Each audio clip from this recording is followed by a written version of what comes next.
आप देख रहे हैं दैनिक लोकफन न्यूज, बेबाक आवाज, खास खबरों के साथ। अस्सलामुअलैकुम वरहमतुल्लाहि वबरकातुहू। नाजरीन खैर मकदम है आपका दैनिक लोकफन चैनल में।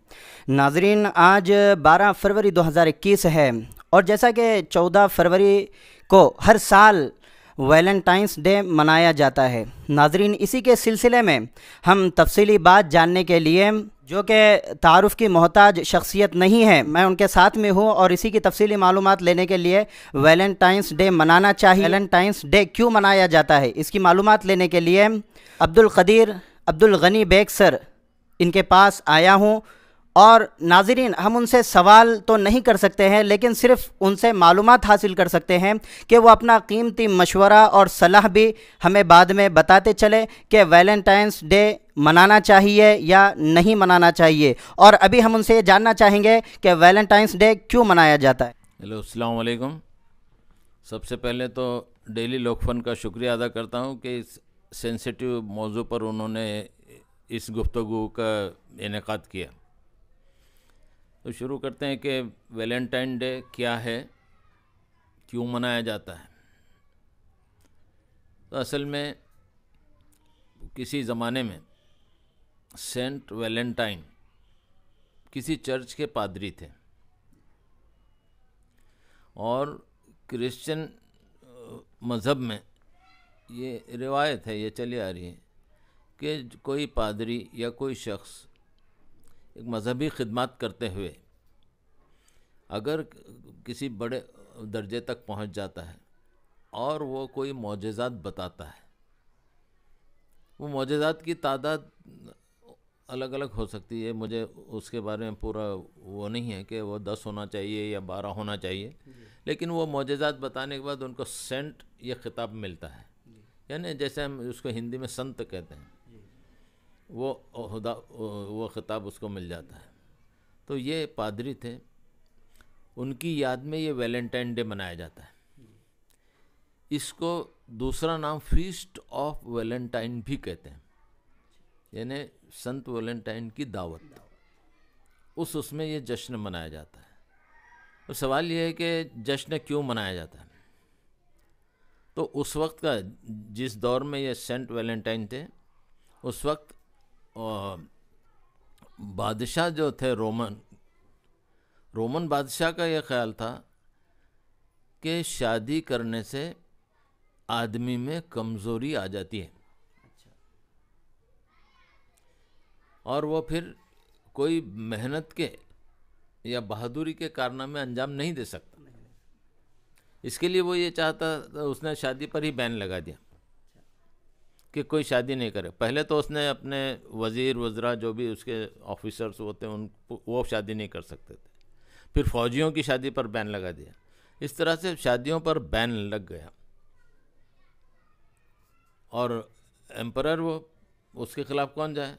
ऐसे सख्त आदमी के ख़िलाफ़ इन्होंने एक तहरीक चलाई सेंट वैलेंटाइन ने कि शादी क्यों नहीं करना चाहिए, लोगों को उसके लिए तैयार किया, राह हमवार की मुश्किलों से। इनको कई बार जेल में भी डाला गया, वो किया, और उसके बाद कहीं इनको कई अजियतें देने के बाद फिर वो शादियों की इजाज़त मिली और इसके लिए, ये शादियों की कोशिशों के लिए इन्होंने मेहनत जो की, उसके लिए ये वैलेंटाइन डे मनाया जाता है। नाजरीन बड़े ही अच्छे अंदाज में तारीख़ की जो बात है अब्दुल कदीर बेग सर ने हमारे चैनल पर रखी है, जो आप तक हमें पहुंचाना थी कि वैलेंटाइंस डे क्यों मनाया जाता है। तो आप सबने इस बात को सुना भी है कि कहां से ये वैलेंटाइंस डे शुरू किया गया और किस वजह से शुरू किया गया, उसकी वजह भी आपने जाने हैं। लेकिन अब के वैलेंटाइंस डे हम हिंदुस्तानियों को भी मनाना चाहिए या ना मनाना चाहिए? बहुत अच्छा सवाल आपने पूछा। सबसे पहले तो त्यौहार मनाने के लिए हमको हमारी तहज़ीब देखना पड़ेगी, और हिंदुस्तान इसीलिए खूबसूरत मुल्क है कौमी एकजहती के लिए कि हम सब एक दूसरे के त्योहारों में, एक दूसरे की अच्छाई में, गम में, दुख में शरीक रहते हैं। इसीलिए हमारी मुख्तलिफ़ ज़ातें वगैरह होने के बावजूद भी हम हिंदुस्तानी एक हैं, ये खूबसूरती है। तो अब हमको ये देखना चाहिए कि हमारी तहज़ीब क्या है। तो हिंदुस्तानी तहज़ीब तो ऐसी है कि हिंदुस्तानी भले ही किसी फैशन की नकल कर लें, किसी रोल को पसंद कर लें, लेकिन वो अपनी तहजीब नहीं छोड़ता। साइंसी दौर हो, कोई हो, सब चीज़ें कबूल करता है भारतीय समाज, लेकिन अपनी तहजीब से हटता नहीं है। ये खूबसूरती है उसकी, चाहे फिर वो हिंदू हो, मुस्लिम हो, क्रिश्चियन हो, बौद्ध हो, कोई हो, वो अपनी तहजीब से नहीं हटता। मिसाल के तौर पर किसी घर में कंप्यूटर लाया गया, तो अब उसमें तो कोई शक है ही नहीं कि कंप्यूटर चलेगा कि नहीं चलेगा, इसके रिजल्ट क्या रहेंगे कि नहीं रहेंगे, लेकिन फिर भी वो कंप्यूटर लाने के बाद उसका जो रस्म रिवाज की तरह उसकी पूजा की जाती है और फिर कंप्यूटर को शुरू किया जाता है। उसी तरह कोई मुस्लिम अगर कोई कारखाना शुरू कर दे, समझिए, तब कारखाना तो प्रोडक्ट ही देता है, लेकिन हमारा रस्म रिवाज ये है कि हम किसी चीज़ को शुरू करने से पहले हम अल्लाह के नाम से उसको शुरू करते हैं, उसके कलाम से शुरू करते हैं, तो कुरान खानी होकर फिर वो कारखाना शुरू होता है। तो ये हमारी तहजीब है। अब ये क्रिश्चियनिज़्म की बात है, किसी बड़ी शख्सियत को याद करने की बात है, तो ये किसने मनाना चाहिए? ये बड़ी शख्सियत को सभी मानते हैं, इसको हमारी तहजीब में, हिंदुस्तानी तहजीब में ये उस हद तक ठीक है कि हम किसी को मुबारकबादी का कार्ड दे दें, किसी को मिलकर मुबारकबाद दे दें, ये इस हद तक, यहाँ तक ठीक है। इस तरह से हमको वो करना, हमारी तहजीब से रहकर, और हिंदुस्तानी सभी ऐसा ही मनाते हैं। हाँ, सवाल ये है कि अब जो सेंट वैलेंटाइन को मानते हैं तो वो अपना तरीका, उनके मज़हब में जो उसकी गुंजाइश है उसके मुताबिक मनाते होंगे। जी सर, माशाल्लाह आपने बेहतरीन अंदाज में हमारी रहनुमाई कर रहे हैं। अल्लाह से दुआ है कि अल्लाह आपकी उम्र में और बरकत दे और आपका तादेर हम पर साया बाकी रखे। लेकिन अभी और कुछ बातें आपसे जाननी है, इजाज़त चाहता हूँ आपसे।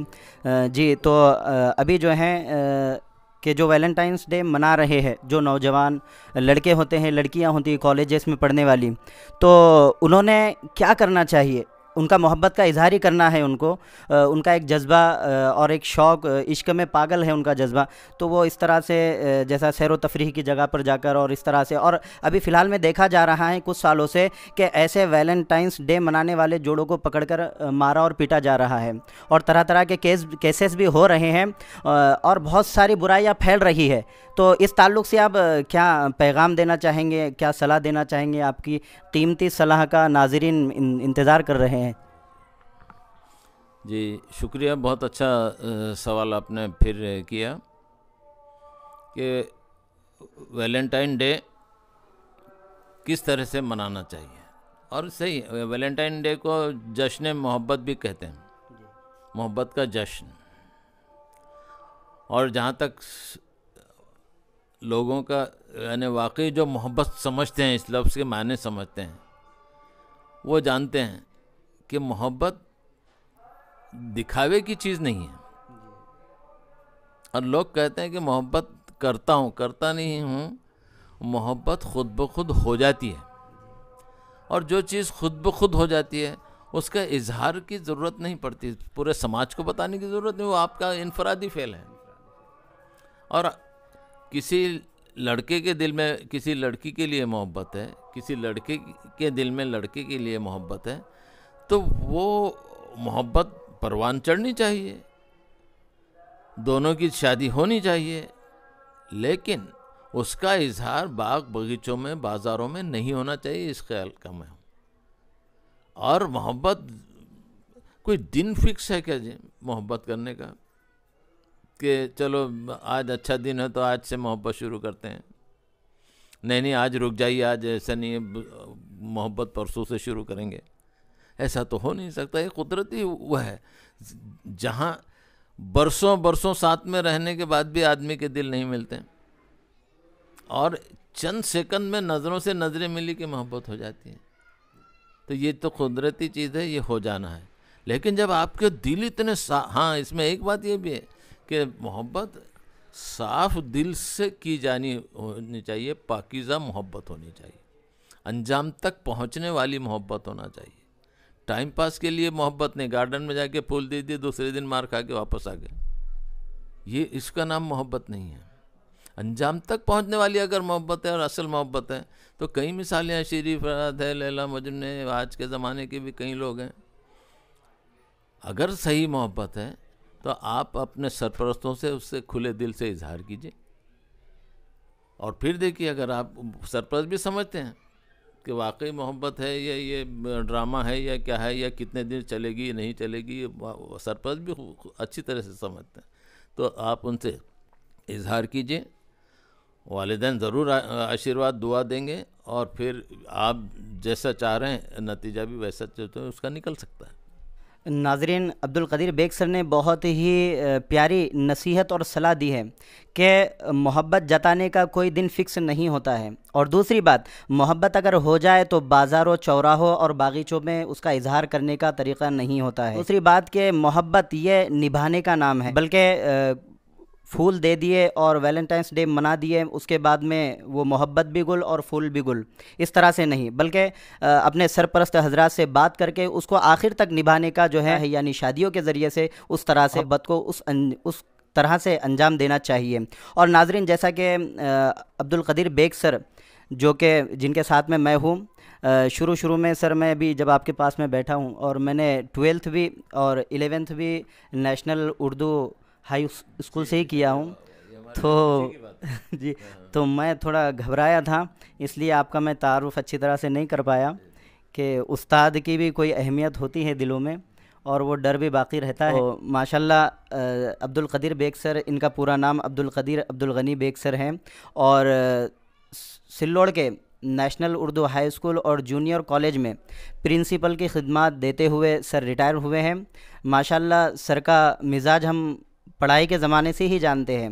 सर का बोलने का अंदाज़ भी और बच्चों से गुफ्तगू करने का, बच्चों से मेल जोल का बहुत ही निराला है और सर के अंदाज़ में नरमी है। इसी वजह से मैं समझता हूँ कि सर जितने भी तलबा और तालिबात यहाँ से पढ़कर गए हुए हैं, आपको कभी भूलते नहीं हैं। डीएड कॉलेज में भी हमने काम किया है और नेशनल एजुकेशन सोसाइटी के एडमिनिस्ट्रेटिव ऑफिसर भी रहे हैं। तो ऐसा कोई वो नहीं गया कि जो जिससे ताल्लुकात हुए हो वो अब टूट गए हैं और वो पहले जैसे ताल्लुकात ना रहे हो, ऐसी कभी हालत नहीं आई। माशाल्लाह सर के ज़रिए से एक मैसेज ये भी जाता है कि जो जितनी ऊंची शख्सियत होती है उनके अंदर नरमी वाला मिजाज मादा बहुत ज़्यादा होता है। तो नाजरीन, बहुत सारी तफसीलात हमारे सामने वैलेंटाइंस डे के ताल्लुक़ से आई है। मैं समझता हूँ कि जिस तक भी ये न्यूज़ और पहुँचे तो वो औरों तक पहुँचाने की फ़िक्र करें, क्योंकि ये वक्त की ज़रूरत बन चुकी है। क्योंकि अक्सर नौजवान लड़के और लड़कियाँ इस तरह की हरकत में पड़ रहे हैं और उनको ये समझ में नहीं आ रहा है कि वो सही कर रहे हैं या गलत कर रहे हैं। या तो उनको कोई सलाह देने वाला नहीं है या वो किसी की सलाह सुनने के लिए तैयार नहीं है। उनके ऊपर मोहब्बत का जुनून इस तरह से चढ़ा हुआ है, तो वो हो सकता है इस वजह से भी किसी की सुनने के लिए तैयार नहीं है। लेकिन इससे बहुत सारी ख़राबियाँ पैदा हो रही हैं और ख़राबियाँ पैदा होने के बाद लड़ाई झगड़ा और फसाद और पुलिस स्टेशन और कचहरी यहाँ तक के जा रही है। तो इसलिए मैं समझता हूँ कि ये न्यूज़ हर एक तक पहुँचे और हम अगर पहुँचाएँगे तो हो सकता है बहुत सारे इस फेल के करने वाले हो और वो उससे रुक जाए और वो औरों को भी रुकने की दावत चलाए। और हम जैसा कि तहज़ीब के पस मंज़र में बात कर रहे थे, हमारी हिंदुस्तानी तहज़ीब, मैंने बताया कि हम मॉडर्न चीज़ भी इख्तियार करते हैं तो हमारी तहज़ीब नहीं छोड़ते। और तहज़ीब के अलावा जो अगर इस्लाम में दाखिल है, मुस्लिम है, तो ये तो शरीयत इसकी इजाज़त भी नहीं देता है। हाँ, वो अंदरूनी कैफियत है और वो अंदर ही रहे तो ज़्यादा खूबसूरत लगती है। और दोनों तरफ से अगर वो अंदरूनी मामला रहे तो जितनी उसकी खूबसूरती बढ़ती है उतनी उसकी मोहब्बत भी बढ़ती है। तो दोनों एक दूसरे का पास रखें। असल में होता ये है कि दोनों भी इस डर में कि हम कोई गलत काम कर रहे हैं, और वाकई अगर गार्डन में, बस स्टैंड पर, गेस्ट हाउस में, रेस्ट हाउस में अगर आप इस तरह से कर रहे हैं तो वो नाजायज़ भी है। तो डर, इस हमको वो दिल में डर रहता है कि मैं जो कर रहा हूँ गलत कर रहा हूँ, और ये डर ही हमको माँ बाप से असल कैफियत बताने से रोकता है। हम अगर हिम्मत करके दोनों भी सरपरस्तों को, माँ बाप को अगर ये बात बताएं तो जाहिर सी बात है वो भी इस मरहले से गुजरें तो वो भी इस बात को समझेंगे और आपको जो चाह रहे हैं वो इजाज़त मिल जाएगी। तो नाजरीन, मैं इसी के साथ रुखसती तलब करना चाहूँगा। खुदा हाफिज़।